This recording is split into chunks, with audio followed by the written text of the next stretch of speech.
సాధారణంగా రాజకీయ పార్టీలు రాజకీయాల కోసం నీళ్లు లేనప్పుడు పంటకు నీళ్లు అని కూర్చోవటం మనం ఎక్కడన్నా చూసుంటాం. ఏం కావాలి రాజకీయ పార్టీకి? రాజకీయాలు కావాలి. కాబట్టి నీళ్లు లేకపోయినా సరే నీళ్లు ఇవ్వాలని డిమాండ్ చేస్తారు. కానీ ఇవాళ మన దౌర్భాగ్యం ఏంటంటే ఈ తెలుగుదేశం ప్రభుత్వం చంద్రబాబు నాయుడు గారు ముఖ్యమంత్రిగా ఉండగా బాధ్యత లేనటువంటి ఎన్నిక కాబడినటువంటి శాసనసభ్యులు ఉండగా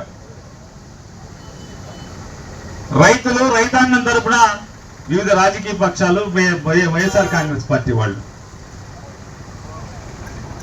అది బాబు నీళ్లు ఉన్నాయా, సాకు నీళ్ళు ఇవ్వండి అయ్యా అని చెప్పని దేహి అని అడుక్కోవటం అనేది ఇటువంటి ప్రభుత్వం బతికున్నా కూడా చచ్చిన ప్రభుత్వం కింద లెక్క అనేది ఇవాళ మనకు అర్థం అవుతుంది. బతికున్నా కూడా జీవోత్సవమే.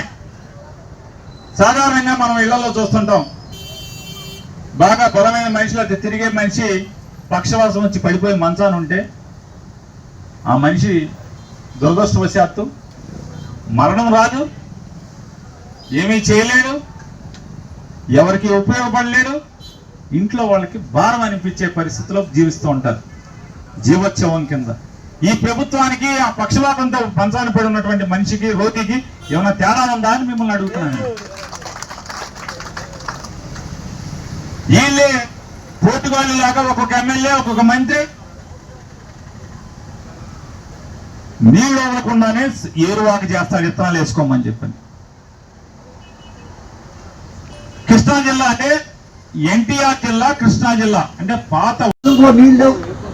ఆ రోజు పట్టిసీమ నుంచి పంపులు లేవు, నీళ్ళు రాట్లా. ఆ రోజు సాగర్లో ఉన్న డెడ్ స్టోరేజ్ నుంచి నీళ్ళు ఇస్తే ఇవాళ 29 టీఎంసీలు ఉండ పులిచింతల నుంచి ఒక 4000 తీసుకుంటే 56 రోజులు మన వ్యవసాయానికి నీళ్లు సరిపోతాయి. ఈ లోపల వర్షాలు పడతాయి. అన్నిటికంటే అర్థం కావాల్సిందంటే రైతాంగానికి మన ఆంధ్ర రాష్ట్రంలో వర్షాలు పడినా ఎక్కడ డ్యాముల్లో క్యాచ్మెంట్ ఏరియా లేదు, నిండవు. ఎక్కడి నుంచి రావాలి నీళ్ళు? అన్ని పై ప్రాంతాల్లో పడిన నీళ్ళే రావాలి. వీళ్ళు చెప్పిన ఏది సరిగా లేదు.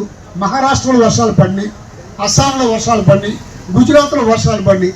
ఇవాళ వర్షాకాలం మొదలరా బాబు, ఆఖరి కాదు మనం మునిగిపోవటానికి. మీ కోటం ముంచేసిన ప్రకృతి ముంచదో, పైనుంచి వర్షాలు పడతాయి, నీళ్ళు ఇవ్వమంటే నిమ్మక నీరెత్తినట్టు కూర్చొని ఇవాళ ఒక ఆయన మోగదేవ్ ఆయన మాట్లాడుతున్నాడు. వీళ్ళు గీ పెట్టినారావు అంట. గీ పెట్టడానికి వైఎస్ఆర్సీపీ వాళ్ళకి నీళ్ళు కావాల్సింది, తెలుగుదేశం వాళ్ళకి అవసరం లేదా, జనసేన వాళ్ళకి అవసరం లేదా? మేము అందరికీ కృష్ణా డెల్టాకి రైతాంగాన్ని బతకనిమని మేము అడుగుతున్నాం. మీరేమంటున్నారు? మీరు గీ పెట్టినా నీళ్ళు రావున్నారు. ఎందుకు రావు? గీ పెట్టినా పులిచింతలు లేనప్పుడు, పట్టిసీమ లేనప్పుడు డెడ్ స్టోరేజ్ నుంచి ఎన్టీ రామారావు నీళ్ళు ఇచ్చాడే. ఇవాళ మీరు ఎందుకు ఇవ్వలేమంటున్నారు? ఇవ్వలేకపోవడానికి కారణం ఏంటి? మీరు వ్యవసాయం చంపేద్దామనే కదా చంద్రబాబు నాయుడు గారు చెప్పినట్టుగా. వ్యవసాయం అనవసరం, మీకు గేదె కొనుక్కోండి, ఆవు కొనుక్కోండి, అదే ఆలోచనతో చేస్తున్నారా? ఖచ్చితంగా రేపు మాపు సముద్రానికి నీళ్లు వదిలేసే పరిస్థితి వస్తుంది. ఈ పరిస్థితి వచ్చిన తర్వాత మిమ్మల్ని తిట్టుకోకుండా తిడతారు ఈ రైతాంగం అంతా. అక్కడ దాకా తెచ్చుకోకుండా తక్షణం ఈ రైతాంగానికి వ్యవసాయానికి సరిపడా నీళ్ళు ఇవ్వండి. కొబ్బరికాయలు కొట్టింది మీరు, పూజలు చేసింది మీరు. బందర్ మినిస్టర్ గారు అయితే ఏరు ఒక కర్రెట్టి పటా కొట్టు తోలుతున్నాడు అతనే. మరి వాళ్ళు వచ్చేటప్పుడు నీళ్ళ సంగతి మాట్లాడటం చాలా అంటున్నారు. ఎక్కడ చాలా ఇవాళ శ్రీశైలం కూడా నిండింది. ఆ జ్యోతి పేపర్ నిండింది అక్కడది. ఆ జ్యోతి పేపర్కి నీకు ఇచ్చాను చూడు, నీ చేతిలో ఉంది. ఆంధ్ర జ్యోతి ఇచ్చాను, ఇక్కడ పెట్టుకున్నాను.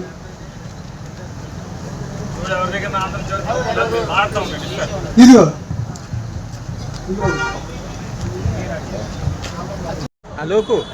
ఈరోజు ఏదైతే రైతులు ఇబ్బంది ఉన్నారో, రైతుల కష్టాలు ఉన్నాయి, అవకాశం ఉండి నీళ్ళు ఇవ్వటం లేదు. నీళ్ళు ఇవ్వండి ఈ నిరాహార కూర్చోడానికి, దాన్ని కూర్చోబెట్టడానికి వచ్చిన మన మాజీ మంత్రివర్యులు, జిల్లా అధ్యక్షులు పేరు నాని గారికి ధన్యవాదాలు చెప్తూ, అదేవిధంగా ఈ నిరాహార దీక్షలో కూర్చున్న పేరున ప్రతి ఒక్కరికి, ఇక్కడికి విచ్చేసిన మీకు, పత్రికా మిత్రులకి, మీడియా మిత్రులకి, ఎలక్ట్రానిక్ మీడియా మిత్రులకి అందరికీ ధన్యవాదాలు చెప్తూ, ఇవాళ ఉన్న సమస్య ఏంటంటే కొబ్బరికాయలు కొట్టారు, పసుపు కుంకాలు చల్లారు, ఏరువాక చేశారు, సంబరాలు చేశారు, నారుమడి పోసుకోమన్నారు. తర్వాత కొద్ది రోజుల్లోనే మేము నారుమల కనలేదు, వ్యవసాయం కనలేదు, తాగునీటి కన్నామని చెప్తున్నారు. ఇందులో ఉన్న సమస్య ఏంటంటే మిమ్మల్ని అందరినీ మనవాళ్ళు కూడా అర్థం చేసుకోమని చెప్పేది ఏంటంటే, మనం కూర్చుంటానికి కారణం ఏంటంటే ఇవాళ పులిచింతల్లో 28.9 టీఎంసీలు నీళ్లు ఉన్నాయి. పట్టిసీమ దగ్గర నుంచి 20 పంపులు ఆడుతున్నాయి. కరెక్ట్గా వారం రోజులు ముందు ఏం చెప్పారంటే 2 రోజుల్లో పట్టిసీమ పంపులు కూడా ఆగిపోతున్నాయి, నీళ్లు పైనుంచి రావటం లేదని చెప్పారు. ఆ తర్వాత 14 లక్షలు, 9 లక్షలు, 7 లక్షల క్యూసిక్లు రోజు సముద్రంలో కలిసిపోతున్నాయి. అంటే ఈడ లెక్కలో ఆలోచన తప్పు. ముఖ్యంగా ఇది ఏంటంటే మొన్న ఎస్సీ గారి దగ్గరికి వెళ్ళాం. అంతకుముందు నాని గారితో పాటు కలిసి నాని గారిని ఎమ్మడి పెట్టుకుని 7 నియోజకవర్గాల నుంచి కృష్ణా డెల్టాకి నీళ్ళు ఇవ్వమని, ఈ డిఎస్సి మీద సిబిఐ ఎంక్వైరీ వేయమని కలెక్టర్ గారి ఆఫీస్కి వెళ్ళాం. ఆ తర్వాత ఎస్సీ గారి ఆఫీస్కి వెళ్ళాం. ఎస్సీ గారు ఏమన్నా అంటే ఉండమాట నిజం, నీళ్లు 29 టీఎంసీలు పులిచింతల్లో ఉన్నాయి, పట్టిసీమ నుంచి 20 పంపులు ఆడుతున్నాయి, 6,000 క్యూసెక్కులు బ్యారేజ్కి వస్తున్నాయి, కానీ మేము ఇంతకంటే ఎక్కువ మాట్లాడలేమని చెప్పాడు. అంటే పాలకులు మమ్మల్ని స్వేచ్ఛగా వదలటం లేదు, వాళ్ళు తొక్కిపెట్టి కూర్చున్నారు, లేకపోతే వ్యవసాయం బాగానే జరిగేది అన్నట్టుగా ఆయన అభిప్రాయం. ఇవాళ నేను అడిగేది ఏంటంటే, ఇదే బుద్ధా ప్రసాద్ గారు 2003లో మన నాని గారు, ఆ రోజుండ ఎన్ఎన్ నాగేంద్రనాథ్ గారు, ఎంవిఎస్ నాగిరెడ్డి గారు, వాళ్ళిద్దరూ తెలుగుదేశంలో ఉన్నారు.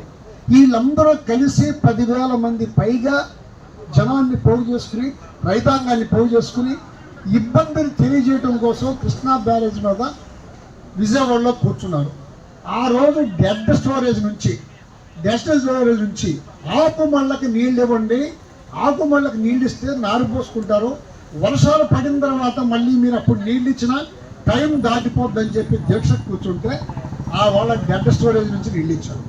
ఇవాళ వాళ్ళలో ఇద్దరే మనతో పాటు ఉన్నారు, మన మాజీ మంత్రివర్యులు నాని గారు, ఎంవిఎస్ నాగిరెడ్డి గారు ఉన్నారు.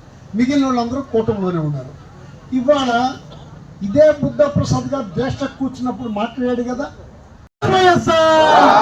జోహార్ వైఎస్ఆర్, లాలి జగన్మోహన్ రెడ్డి గారి నాయకత్వం, లాలి జగన్మోహన్ రెడ్డి గారి నాయకత్వం, జోహార్ వైఎస్ఆర్, అమరబగిరి జోహార్ వైఎస్ఆర్, జోహార్ వైఎస్ఆర్, లాలి వైఎస్ఆర్ కాంగ్రెస్ పార్టీ, లాలి వైఎస్ఆర్ కాంగ్రెస్ పార్టీ. 7 సంవత్సరాల నుంచి కూడా జగన్మోహన్ రెడ్డి గారి టైంలో కూడా ఇప్పుడు కాలువలు వదిలేటప్పుడు మన మంత్రివర్యులు లేకపోతే ఎవరో వచ్చి శాసనసభ్యులు అక్కడ పూలు వేసి కాలువల్ని ప్రారంభించడం, వదలటం జరుగుతుంది. అప్పుడు రైతులందరూ ఆకుమళ్ళు పోస్తున్నారు. అలాగే ఈ సంవత్సరం పోశారు. మరి ముఖ్యమంత్రి గారు ప్రకాశం బ్యారేజ్లో పూల వర్షం కురిపించి లాకులెత్తి